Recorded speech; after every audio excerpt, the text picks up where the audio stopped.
route s'étire devant l'agent Michael White, vide et silencieuse. Il a coupé la radio depuis maintenant au moins 2 heures. Il n'a jamais trop aimé la musique de toute façon. Ce silence est un contraste cruel avec le tumulte qu'il devine déjà au loin. Assis derrière le volant de sa Chevrolet Impala, Michael White serre les mâchoires, les mains crispées nerveusement sur le cuir usé du volant. L'appel a été bref, urgent, et comme d'habitude, impossible à ignorer. Une fois de plus, il a dû réveiller Madame Delgado à une heure indécente, marmonner quelques instructions confuses sur les enfants et s'engouffrer dans la nuit glaciale. Les phares de la voiture découpent péniblement la pénombre d'un trait jaune pâle, et c'est la lueur dansante au loin qui le guide depuis quelques minutes déjà. Une lueur rougeâtre, inquiétante, qui grossit à mesure de son approche. Il n'a pas encore vu sur la scène mais sent déjà l'impact dans ses tripes. L'odeur de brûlé pénètre dans l'habitacle, porté par le vent hivernal. Il se gare sur le bas-côté, éteint le moteur et reste un instant immobile. Ses mains se lèvent machinalement pour lisser sa moustache, un vieux tic qu'il n'en remarque même plus. Ses yeux fatigués scrutent le reflet des flammes sur son capot, dansante et menaçante. Encore une longue nuit, pense-t-il avant de sortir en enfonçant ses épaules dans son trench-coat contre le froid mordant. En s'approchant de la scène, l'ampleur du chaos se révèle. La maison est en feu, une masse dévorée par les flammes, qui lèche avidement le ciel. Leur lumière transforme la nuit en théâtre d'ombres inquiétantes.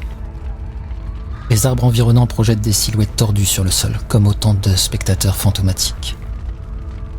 Cet éclat orangé teinte tout, les uniformes des pompiers qui s'activent, dans un combat perdu d'avance, le ruban jaune du cordon de police et les visages des curieux massés à distance. Une foule contenue par des agents, leurs murmures et cris étouffés mêlés au grondement des flammes. Plus loin, des appareils photo crépitent. Les journalistes sont toujours attirés par la tragédie. Sur la pelouse, 3 sacs mortuaires qui brillent faiblement sous cette lumière infernale, alignés avec une précision morbide. Michael s'arrête un instant pour capturer la scène dans son esprit. La maison rougeoyante, les sacs noirs, la lueur surnaturelle, formant les visages autour de lui. L'horreur exposée, brutale, avec les flammes qui semblent vouloir la mettre en scène. Un mouvement à la périphérie de son regard attire son attention. Non loin des sacs mortuaires, une ambulance est garée. Une jeune femme est assise à l'arrière, enveloppée dans une couverture argentée qui scintille à la lueur du feu. Elle a le regard perdu, vide, fixé sur un point invisible quelque part entre le brasier et le néant. Près de l'ambulance, une silhouette familière l'attend. Un homme en costume sombre, appuyé sur une berline noire. Même à cette distance, Michael White reconnaît l'assurance de l'agent Smith, son téléphone dans une main, l'autre tenant un gobelet de café fumant. Lorsque ce dernier l'aperçoit, il lui fait un signe, qu'il vienne. Michael White inspire profondément et secoue brièvement la tête pour chasser la fatigue et l'appréhension. Il jette un dernier regard à la bâtisse en flammes, claire la nuit comme un avertissement, puis il enfonce les mains dans les poches de son manteau.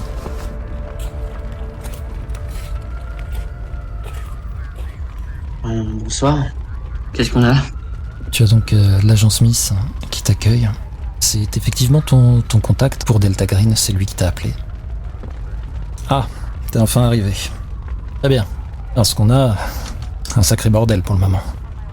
J'ai envie de dire comme d'habitude, mais... Et la petite ? Justement, c'est de ça qu'il faut qu'on parle. Tu vas apercevoir justement la petite, comme tu l'appelles. Elle a l'air d'avoir une 20aine d'années. Elle n'a pas l'air de faire attention à ce que vous dites, même si vous vous trouvez vraiment assez proche. Bon, comment t'expliquer ça ? Il va te mettre la main sur une épaule, la main qui tient son téléphone, et puis te pousse pour t'éloigner un petit peu, comme si elle allait pouvoir t'entendre. On ne sait jamais. Bon, les autorités locales, c'est assez limité ici, d'accord ? Donc quelques flics du coin, c'est une petite ville. Donc ça va forcément faire jaser assez rapidement. Et tu sais que l'agence a l'habitude de travailler assez discrètement. Malheureusement, cette affaire risque d'être embarquée par le FBI, ce qui ne nous arrangerait pas. Donc, on s'est arrangé pour essayer de faire traîner un petit peu les choses.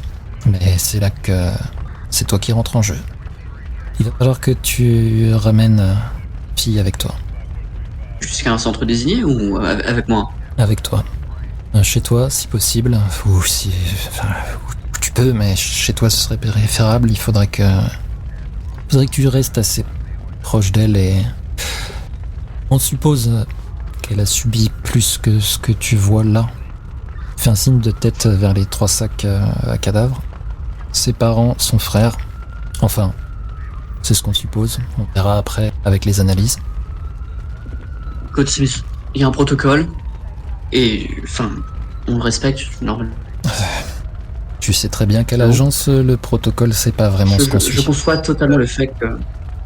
Non, je conçois tout à fait qu'on ait besoin de ça, je le ferai. Mais je pense qu'il faut que tu...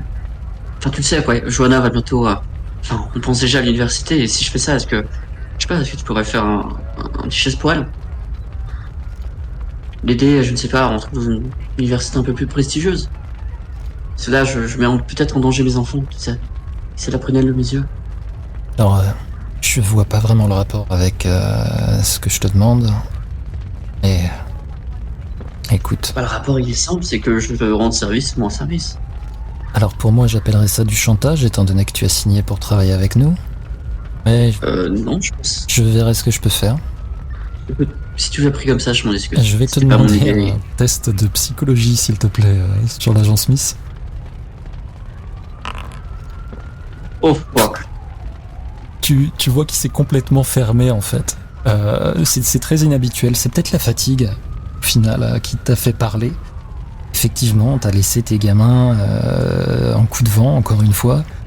T'es parti, tu viens de te taper facilement 3 heures de route pour arriver jusqu'ici. Normalement, effectivement, tu travailles avec Delta Green, tu sais que c'est une agence secrète. Extrêmement secrète. Plutôt même conspirationniste. Hein. Là, tu sais pas ce que ça va engendrer pour toi dans tes futures missions, mais clairement, il a une petite coche à ton nom dans ses dossiers, l'agent Smith, qui est ton supérieur. Bah écoute, juste fais-moi le topo au moins sur la fille et sur d'où elle sort. Histoire de savoir à quoi m'attendre. Eh bien, on n'en Ouais. sait pas grand-chose pour le moment. Angela Orozco, c'est tout ce qu'on peut savoir. Donc la famille Orozco, qui est maintenant par terre et un petit peu trop cuite à mon goût. On a très peu d'infos sur elle, c'est ça qui est étrange, c'est pour ça que j'ai fait appel à toi. Il y a quelque chose qui sent pas bon dans cette histoire. Écoute, pas de soucis, est-ce que tu veux que j'apprenne chez moi en attendant un interrogatoire ou tu veux que je commence justement à tenter de... Alors non, déprogrammer justement, et- tu et sais l'attendre. très bien qu'on a assez peu de moyens et là on a assez peu de temps. J'ai quelques équipes scientifiques qui vont essayer de trouver ce qu'ils peuvent.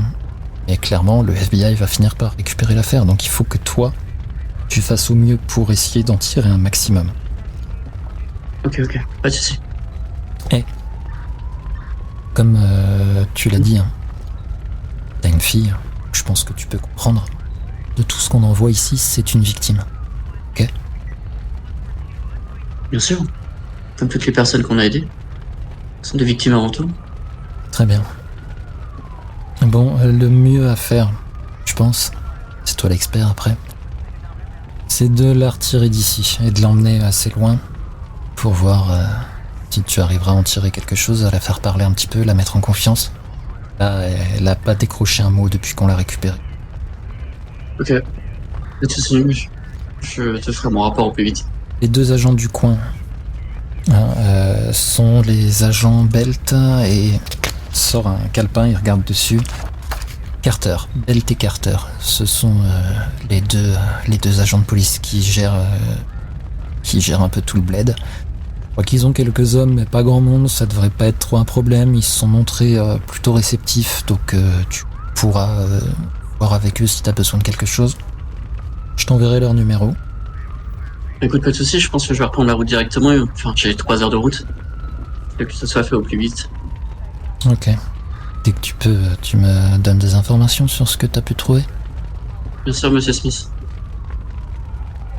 Et Il te fait un signe de tête et il s'éloigne, il va vers les pompiers justement, qui sont toujours en train de bosser. Tu te retrouves donc à quelques distances de cette ambulance. Cette jeune femme qui est toujours assise à l'arrière. Alors il y a quelques infirmiers qui de temps en temps passent pour la voir, mais effectivement elle a pas l'air d'être réactive à quoi que ce soit. Bonsoir Angela. Je comprends que vous soyez un peu enfermé dans le mutisme, mais je suis là pour vous aider, d'accord? Vous n'êtes pas obligé de discuter maintenant, vous n'êtes pas obligé de parler maintenant, mais sachez que je vais m'occuper de vous et de prendre soin de vous et de vous emmener un peu plus loin. Ici, d'accord? Ah, je pense pas que la petite dise quoi que ce soit. Tu vas te retourner. Et il y a un flic. Crâne chauve, assez baraqué, qui est juste derrière toi. Tu l'as pas entendu arriver. Ouais, c'est malheureux ce qui se passe. Pardon, bonsoir, je lui tends la main. Ah. Michael White. Agent Carter. Enchanté. Ouais, c'est malheureux, vous avez des informations sur cette maison ou c'est enfin... Ah, des gens sans histoire. Tout ce que je peux dire. Yeah. Non, des gens de notre communauté, tout à fait ce qu'il y a de plus normal. La famille Orozco. Des bons paroissiens. Quelle paroisse? Ah bah, celle de notre ville, la paroisse de Salvation. Oh, Salvation, pardon. Quel est le courant derrière?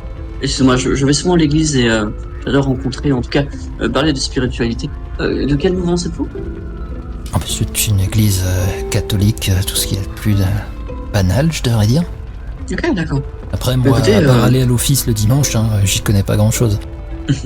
C'est déjà pas mal pour votre âme, comme on dit.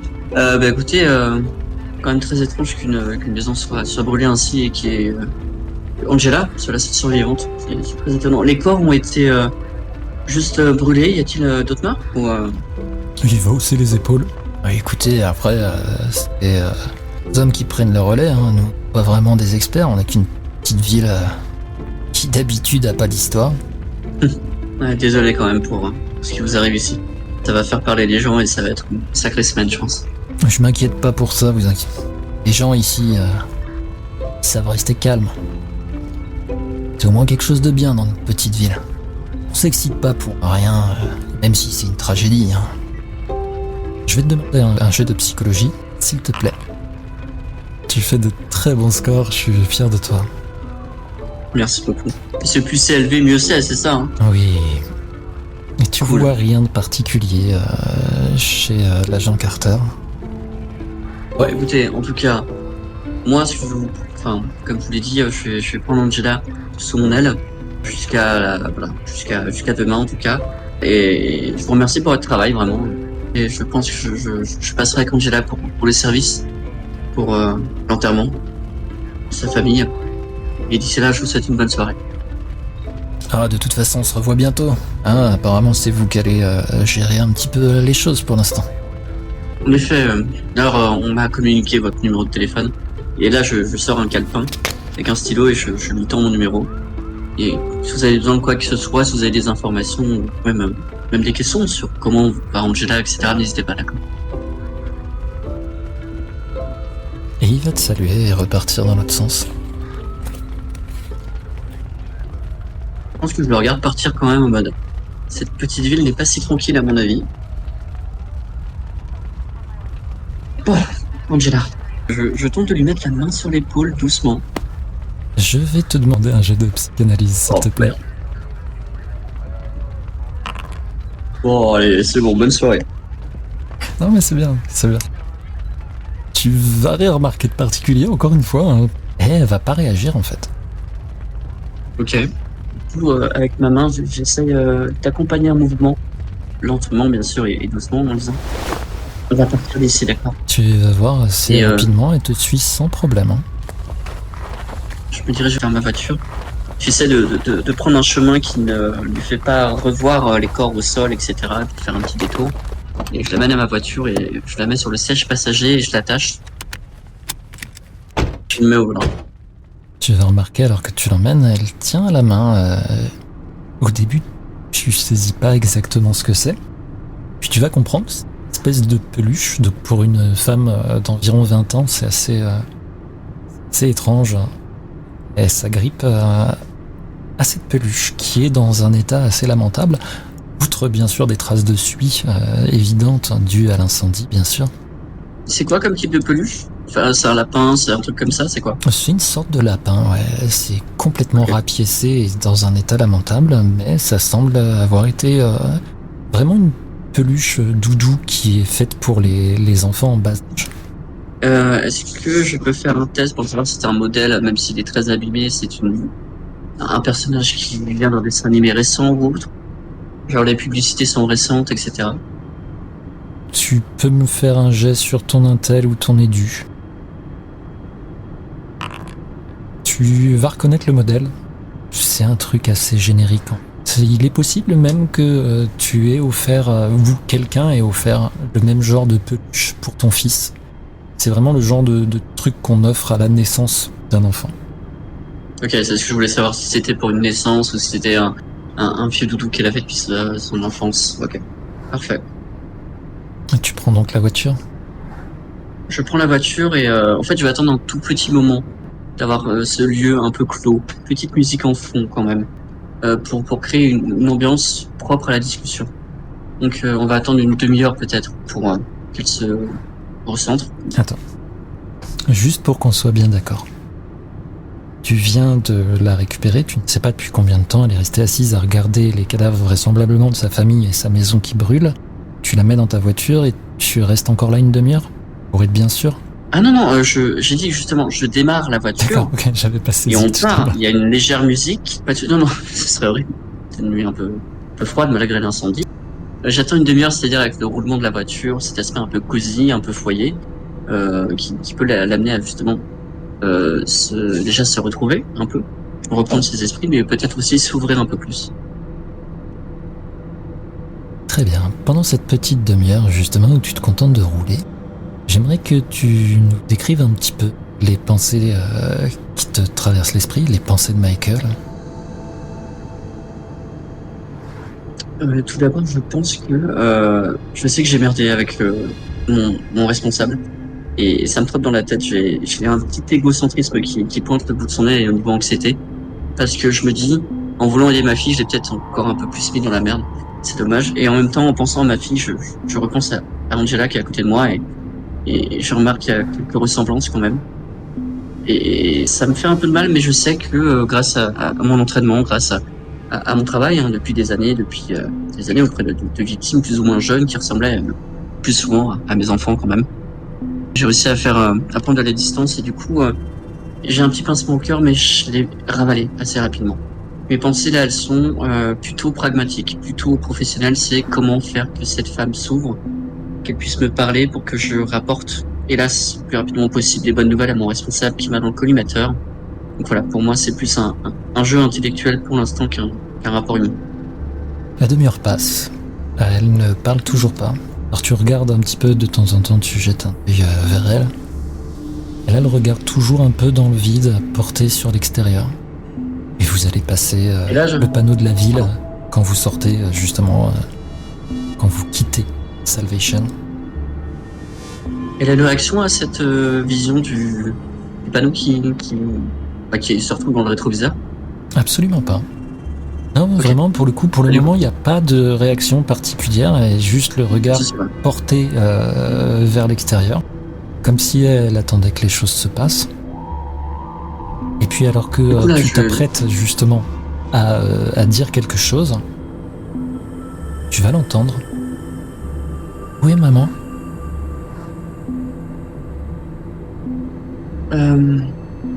Ça rentre là. Maman votre mère est hélas restée à la Salvation. Ah.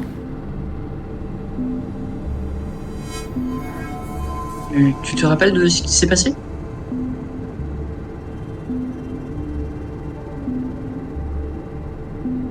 Maman est partie.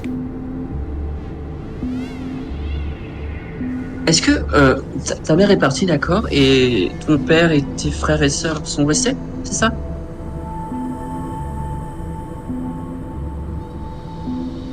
tout le monde est parti. D'accord. Tu parles du fait qu'ils sont morts, c'est ça, Angela?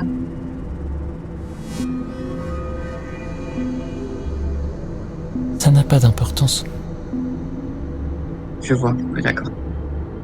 Ils sont partis pour ailleurs, c'est ça?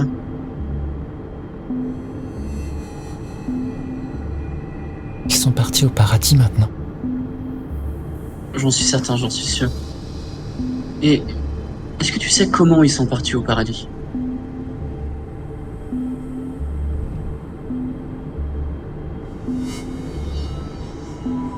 Pas de réponse. Je vais te demander un jet de pouvoir, s'il te plaît.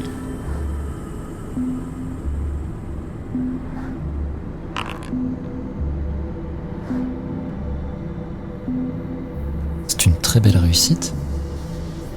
Ouais. Alors que tu es en train de lui parler, pendant un instant, tu te concentres un petit peu sur la route, étant donné qu'elle ne te fait pas de réponse. Et puis tu regardes le rétro et juste derrière, tu vas apercevoir une forme, comme s'il y avait quelqu'un d'autre dans la voiture avec vous. Quelqu'un d'assez grand, habillé de façon sombre. Ça te surprend? Je vais te demander un autre petit jet. On va faire un jet de conduite tout de suite. Au moment en fait où tu as vraiment ton regard qui remonte sur cet habit noir très sombre de cette personne qui est assez grande, tu vas apercevoir le visage déformé. Il présente des espèces de... Je ne saurais pas comment décrire ça autrement que comme des tubercules peut-être qui partent de sa tête, et il a de multiples yeux globuleux assez étranges. Ça va vraiment te faire sursauter. Donc tu vas me faire un jet de conduite et je vais te demander un jet de santé mentale aussi avec ça. Bien sûr. Ou cheese. Donc tu vas... lance-moi un des 3 s'il te plaît. Mhm. Tu perds 3 points de santé mentale. La voiture va faire une embardée. Tu vas un peu zigzaguer sur la route. Et... vraiment, tu t'en sors très très bien. Et quand tu re-regardes derrière, tu vas te rendre compte qu'il n'y a absolument rien en fait. Et tu es arrêté. C'est vraiment juste l'embardée que tu as fait n'a pas été un problème en soi, mais tu t'es arrêté au milieu de la route. Tu te retournes vraiment pour voir et il n'y a plus personne, il n'y a plus rien. Angela? Ça va? Ça va toi? Elle réagit toujours pas. Fais-moi un petit jet de psychologie s'il te plaît.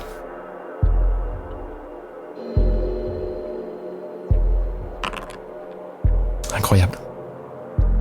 Tu es le meilleur dans ton domaine, ça se voit. Non, elle te répond juste pas en fait. Tu saurais pas dire si elle est perturbée par le fait que tu aies fait cette petite embardée et que tu te sois arrêté. Au final, c'était pas une énorme embardée, hein, t'as vraiment bien maîtrisé le véhicule. On va repartir. Angela, est-ce que ça te parle, une entité noire avec des yeux globuleux?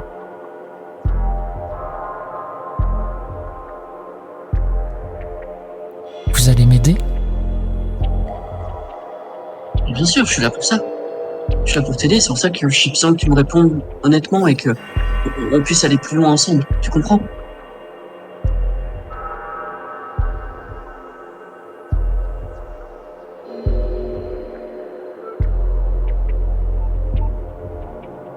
Tu n'as pas de réponse.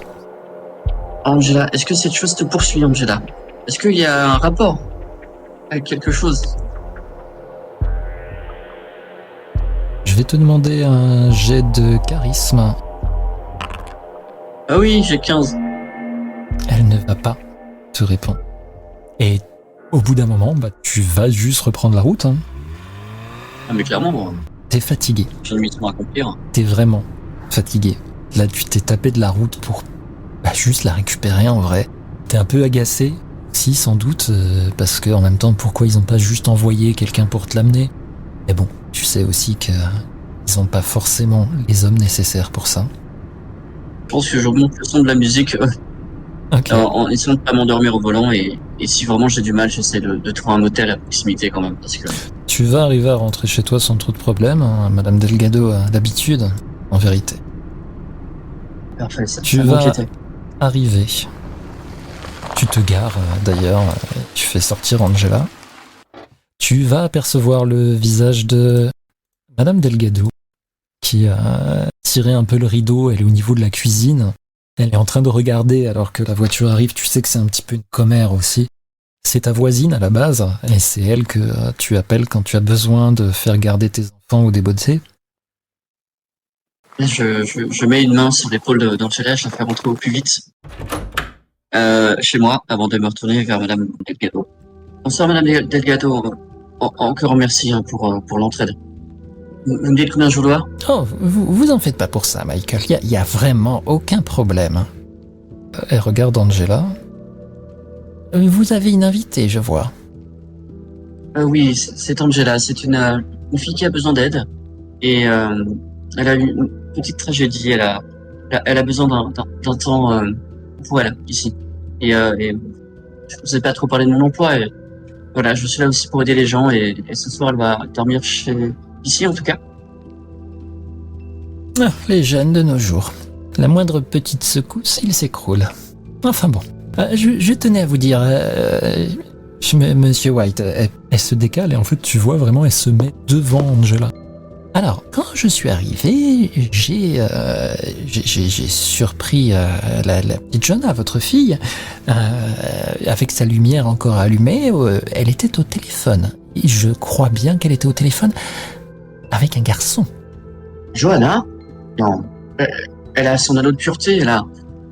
Vous êtes sûr? Alors, je l'ai réprimandé comme il se doit, bien entendu. C'est bien fait. Ne vous inquiétez pas, je vous dis juste qu'il faut se méfier avec les jeunes. Et je vais vérifier.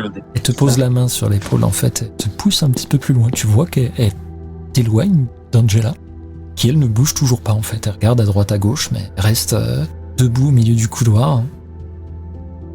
Et vous savez, je connais les jeunes dans son genre. Il faudrait se méfier un petit peu. C'est-à-dire, madame? C'est des vergondés. Faites-les rentrer chez vous et c'est comme faire rentrer le serpent dans le jardin d'Éden. Et pour vous rassurer, cette jeune femme, Angela, et sa famille est très pratiquante, très catholique. Je vous assure, c'était des personnes très engagées dans la paroisse de leur village. Et non, ne vous inquiétez pas, vraiment. Fais-moi un jet de persuasion cette fois.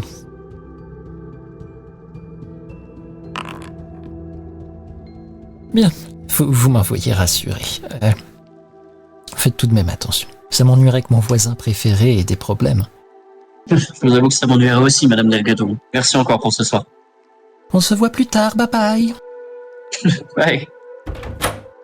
Je fais une grimace avec les yeux, enfin je ferme la porte avant et je fais une grimace avec les yeux vraiment écarquillés, je me retourne vers Angela en mode ok, on a dépassé l'étape de madame Delgado. Est-ce que tu as mangé, est-ce que tu as faim, Angela? Elle fait non de la tête. D'accord. Est-ce que tu as soif? Je la pousse un peu vers la cuisine tranquillement. Ok, de toute façon, vraiment, elle est assez prompte à te suivre, peu importe où tu l'emmènes. Parfait. Je la mets dans la cuisine et je lui dis écoute, je vais te faire la boisson préférée de Johanna. Quand elle était un peu plus jeune que toi, certes, elle avait une dizaine d'années, mais je vais te faire la boisson préférée de ma fille, d'accord? Et je pense que ça pourra t'aider un peu. Moi, je sais que peut-être qu'elle avait un petit chagrin, mais voilà, on n'est pas dans cette étape-là, bien sûr, mais je vais te faire ça. Je lui prépare un verre de lait avec du sirop de grenadine. C'est quoi un anneau de pureté? Écoute, c'est une pratique, certains pratiquants, certains religieux, c'est une promesse que tu fais à Dieu de rester pur, c'est-à-dire de ne pas avoir de petit ami, de ne pas faire, là je le regarde un peu, pas faire l'amour avec des gens avant le mariage. Et Johanna, dans sa grande croyance, en tout cas dans sa grande fierté, qui fait aussi ma fierté d'ailleurs et mon honneur, a décidé d'avoir cet anneau. Et pourquoi? Je pense que c'est une volonté de prouver quelque chose, en tout cas de prouver son zèle peut-être à Dieu, ou peut-être la force de sa croyance dans un monde où la modernité, tout est acquis trop vite, trop tôt, notamment la sexualité. Fais-moi un nouveau jet de charisme, désolé. Je m'excuse d'avance de te demander ce jet, ça commence bien. Ah oui. Tu vois qu'elle fronce les sourcils, il y a quelque chose qui la dérange. Dans ce que tu dis, tu le comprends, hein. Oui, je le vois tout à fait, oui. Mais elle parle pas plus. Elle va se tourner vers le verre, elle va le prendre, et tu vois qu'elle commence à boire un petit peu. Mais vraiment juste une toute petite gorgée, et puis elle va le reposer. Et elle le pousse un peu plus loin d'elle. Je vais te redemander un jet de psychologie. À un moment, ça va passer. Voilà, quand même. Bah oui, après 18 chances. Tu vois qu'elle pose le verre, elle le repousse. Tu comprends qu'elle va plus en boire. Par contre, tu vois clairement qu'elle a aimé. T'arrives pas à mettre le doigt sur le problème exactement, mais tu comprends que elle a bu. Elle a grandement apprécié ce qu'elle vient de boire. Elle l'a reposé, elle l'a éloigné. Est-ce que je remarque qu'elle a des problèmes d'alimentation? Est-ce qu'elle a amaigri? Est-ce qu'il y a quelque chose dans le genre là? Elle est assez maigre, mais vu comme ça pourrait être vraiment normal de par sa croissance, de par sa physionomie. Tu pourrais pas trop en dire. Et par contre, je pense que tu vas quand même, après l'emmener, tu as une chambre d'amis chez toi. Bien sûr, non, dès qu'elle a fini ce verre et que je vois qu'il y a un malaise, j'essaie de changer de conversation et d'environnement, en tout cas pour lui faire passer ses pensées. Du coup, je l'amène dans la chambre d'amis. Alors que tu es en train de la faire monter, parce que c'est à l'étage, toi ta chambre est au rez-de-chaussée, la chambre de tes enfants est à l'étage, la chambre d'amis est aussi à l'étage. Tu la guides. Je vais te demander un jet de toc. Tu remarques qu'elle boite pas, mais clairement elle a une gêne quand elle monte dans l'escalier, chose que tu n'avais pas remarqué en l'emmenant jusqu'à ta voiture, en allant jusqu'ici. Là, ça demande un peu plus fort pour monter les marches, c'est un peu plus long. Tu es derrière elle pour l'emmener.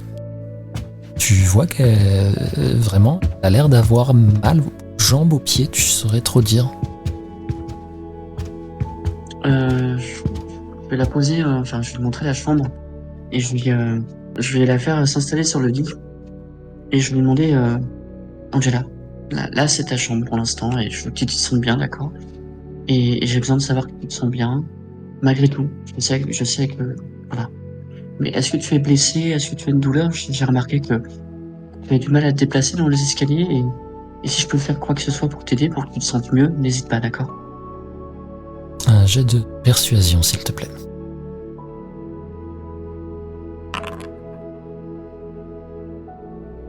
Vraiment impressionnant. L'agent White commence très très fort. Hein. Une carrière incroyable qui est déjà toute tracée. C'est la mort, hein. Elle fait non de la tête. Tu comprends que t'en tireras pas grand chose là ce soir. Est-ce que quand même je peux lui présenter au cas où je dis ça c'est ta chambre et si tu as besoin d'un moment pour toi, prendre une douche peut-être pour je sais pas pour te changer les idées ou au moins te sentir un peu plus propre par rapport à ce qui s'est passé, pas propre physiquement mais propre mentalement. Voilà, la salle de bain est au bout du couloir, d'accord, et je peux t'amener un des pyjamas de ma fille. D'accord. Elle va partir dans la salle de bain. Tu comprends vraiment, elle a l'air perdue dans ce que tu lui dis. Tu sais pas exactement les tenants et les aboutissants qui font qu'elle en est arrivée là, mais elle ne comprend rien à ce que tu lui dis. Ça, tu en es persuadé. Et en fait, je conçois avec mon expérience de déprogrammeur que cette femme n'a pas eu de confort, qu'elle n'a pas eu qu'elle a été maltraitée, qu'elle n'a pas eu de confort, qu'elle n'a pas eu accès à une qualité de vie même minimale, et que son aspect perdu, en tout cas, vient de là. C'est ce que je comprends avec mon expérience de déprogrammeur. Je dis pas que c'est la vérité, mais en tout cas, c'est ce que Michael White extrapole de tout ce qui se passe. Elle va s'arrêter à la porte. J'arrive du coup avec le pyjama de ma fille. Et elle va se tourner vers toi. Vous allez m'aider ? Je vais vous aider Angela, de quoi? À prendre la douche? À finir avec tout ça. Vous allez m'aider ? Et là, je la regarde droit dans les yeux et je lui dis, Angela, je veux t'aider, d'accord? Mais j'ai besoin de savoir aussi, j'ai besoin que tu me parles pour comprendre comment je peux t'aider, d'accord? fait demi-tour et elle va dans la salle de bain. Ok. Fais-moi un jet de toc à nouveau, s'il te plaît. Parfait. Tu ne remarques rien de plus. Qu'est-ce que tu fais avec les vêtements? Tu n'as aucun problème à récupérer des vêtements de ta fille. Tu penses que ça devrait lui aller? Ce sera peut-être un petit peu court, mais dans l'ensemble, ça va. Tu en fais quoi? C'est très simple. Je sais que ma salle de bain est faite de sorte que la douche est hermétiquement fermée et on ne voit rien du tout, d'accord? C'est un truc très très opaque, etc. Je connais le placement de la salle de bain par cœur et du coup, moi, je vais toquer à la porte pour m'annoncer, lui dire je dépouche juste le pyjama sur le lavabo, d'accord? Et en même temps, je récupère ses habits sales pour, entre guillemets, fouiller dedans, mais les laver. Les guillemets sur les laver, peut-être. Tu n'entends pas un mot venant d'Angela qui est toujours sous la douche. Tu récupères les vêtements. Alors, première chose que tu sens, c'est qu'il n'y a absolument rien dedans. Il y a une odeur vraiment extrêmement forte de fumée. Ça, c'est un truc... Tu le sentais plus, étant donné que tu as été dans la voiture avec elle suffisamment longtemps pour que ça t'imprègne bien, tu n'avais pas spécialement remarqué. Là, une fois chez toi, tu es parti, tu t'es éloigné, tu reviens pour les récupérer, tu les prends dans tes mains, tu sens vraiment cette odeur de cramé qui en est madin. Tu sais que les nettoyer, c'est mort. Mais il n'y a rien. Ok, de toute façon, c'était une excuse, sûr. Une excuse pour fouiller dedans. Bien sûr, il n'y a absolument rien dedans. Par contre, ce que tu vas voir, c'est sur les chaussettes que tu vas récupérer. Elles sont pleines de sang. Genre vraiment imbibées, quoi. Ok. De toute façon, je pensais bien que c'était pas juste un incendie. En tout cas, par rapport à ce que j'ai vécu déjà dans le secte. Je ne vais pas jeter ses affaires pour le moment parce que je veux pas qu'elle se sente trahie ou autre. Et je vais l'attendre, non pas dans sa chambre, mais je vais attendre quand même avec l'oreille à la porte de la salle de bain pour vérifier que ça se passe bien quand même. Je ne sais pas lequel est le plus creepy, mais au bout d'un moment, effectivement, elle va sortir. Et tu ressautes un peu en te voyant, tu sais, quand elle ouvre la porte. Ah, donc elle porte le pyjama de ta fille, effectivement, qui lui va à peu près. Elle sursaute, elle s'arrête, elle baisse les yeux, et elle attend debout comme ça. Pardon, je voulais pas t'effrayer, je voulais juste voir si ça se passait bien. La douche était un peu longue et je m'inquiétais pour toi, tout simplement. Angela, on en reparle demain, mais je veux t'aider, d'accord, Angela? Maintenant, je pense que... Tu penses que tu pourras dormir? Elle va faire oui de la tête. Parfait. Tu repars donc, tu la laisses? Bah écoute, la sensation que j'ai, c'est qu'elle est fermée à moi. Je la laisse là pour ce soir.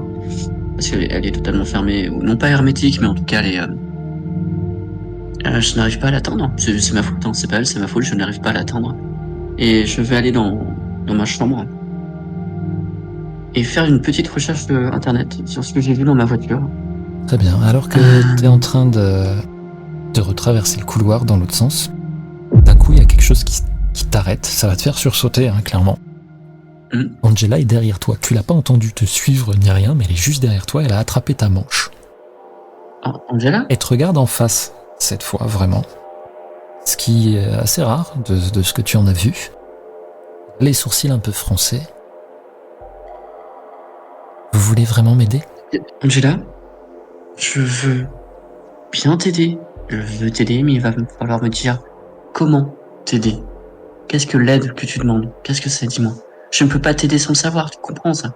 D'accord. Les réponses viendront.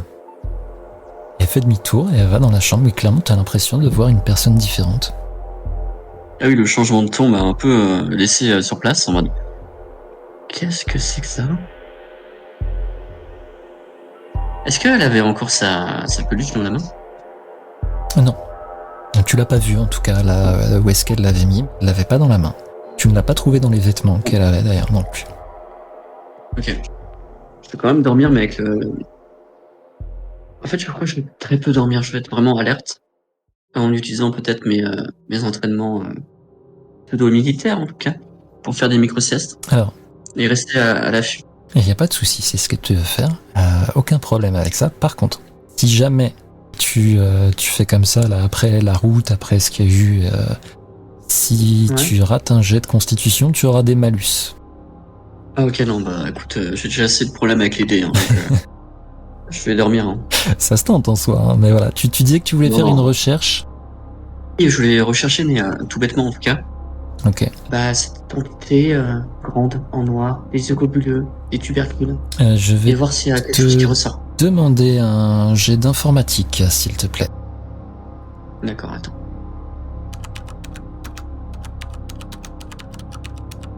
Que des stats de merde. C'est dingue. C'est un peu léger en réalité. Pour trouver quelque chose, c'est vraiment basse. Tu vas trouver des créatures avec des yeux globuleux, ça tu vas en trouver. Tu vas finir sur des forums de films fantastiques, de creepypasta et des trucs à la con, tu en trouves plein. Il n'y a rien de vraiment concret. Ok. Je pense que je laisse mon PC portable de côté. Limite, c'est à côté de moi sur mon lit, un peu dégoûté, et j'essaie de dormir, en sachant très bien que l'horloge tourne et que mon responsable, Monsieur Smith, va me tomber dessus. Tu vas t'endormir. Et dans ton sommeil, tu te trouves dans un tunnel. C'est un tunnel assez crade. C'est vraiment le genre de tunnel qui passe sous une route ou quelque chose comme ça, quoi. Il y a des tags à droite à gauche qui n'ont pas de signification particulière. C'est assez poussiéreux. Tu vas apercevoir, au fond de ce tunnel, une jeune femme. Tu es à peu près sûr que c'est Angela, même si c'est assez loin et tu la vois pas particulièrement. Et tu entends des pleurs. C'est pas une seule personne qui pleure. Tu as vraiment une chorale de pleurs, de gémissements de douleur.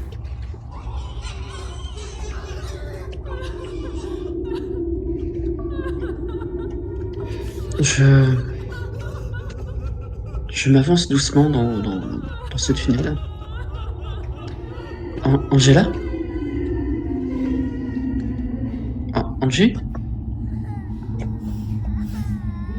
Dès que tu l'interpelles, tu vois qu'elle tourne son regard vers toi. Tu la reconnais, c'est effectivement Angela. Et elle a repris cet air un peu enfantin que tu lui trouvais. Pas celle que tu as vue quelques minutes plus tôt. Elle part en coup. Et s'enfuit dans le fond du tunnel, elle tourne. Tu la perds de vue. Qu'est-ce que tu fais? Je cours après. Là, je pense qu'il y a un aspect très paternel avec ce regard qu'elle m'a envoyé. Il y a un aspect très paternel ce soir, enfin Ok. dans cette rêverie un peu. Très bien. Je vais te demander un jet d'esquive, s'il te plaît. Cool.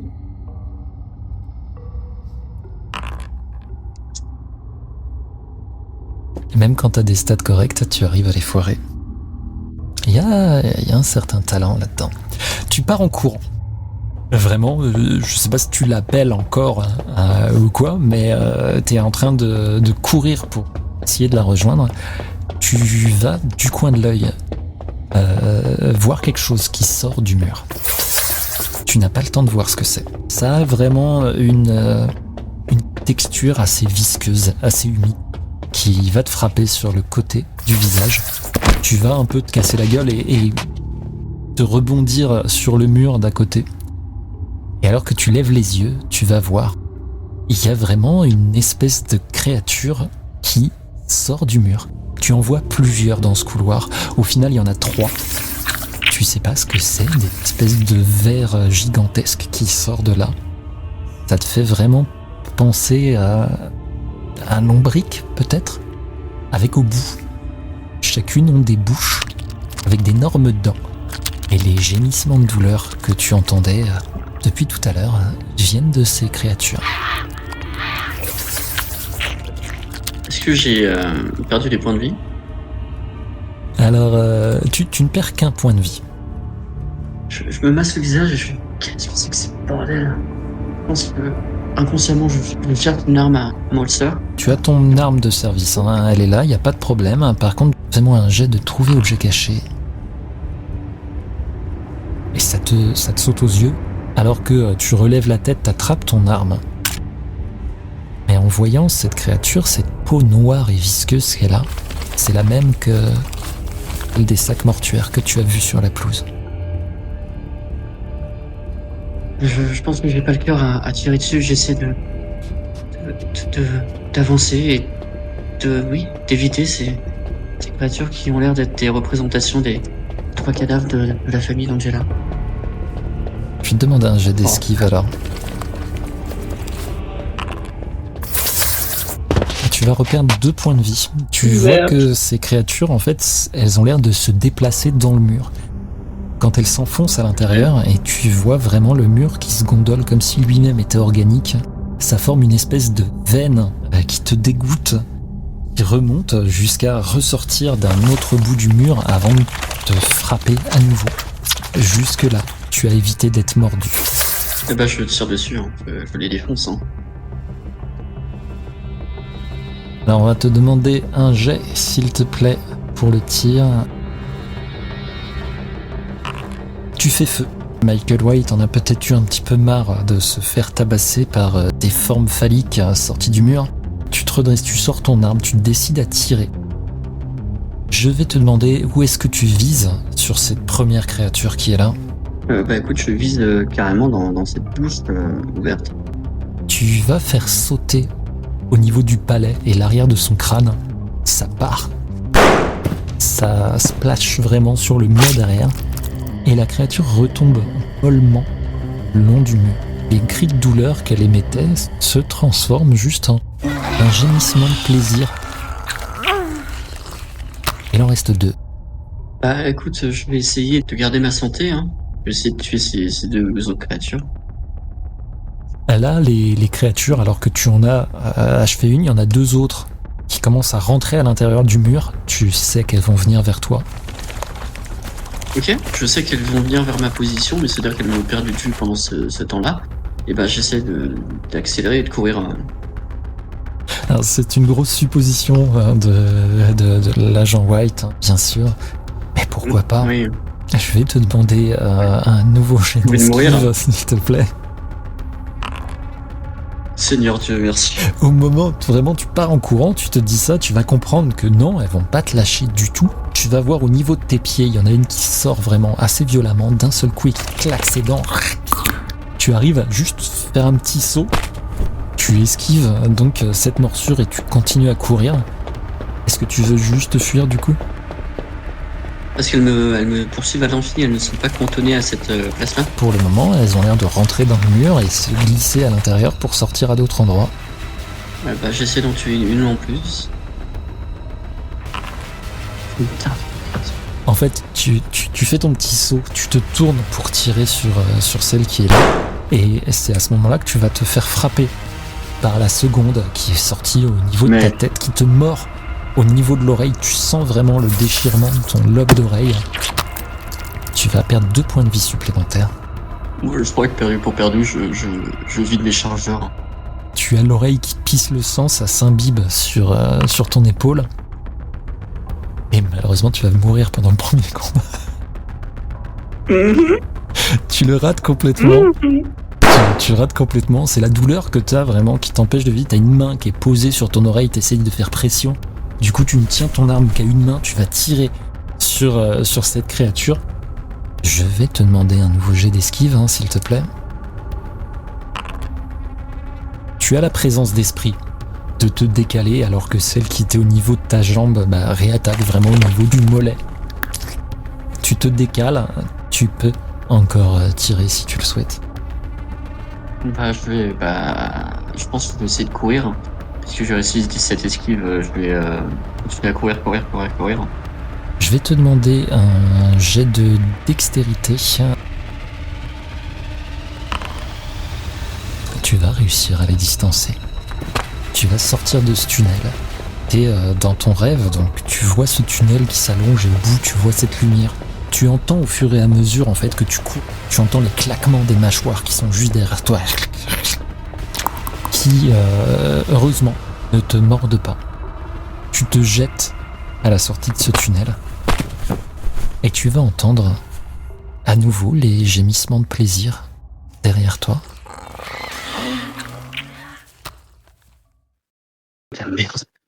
Angela! Angela, t'es où, bordel? Tu vas te réveiller en sursaut.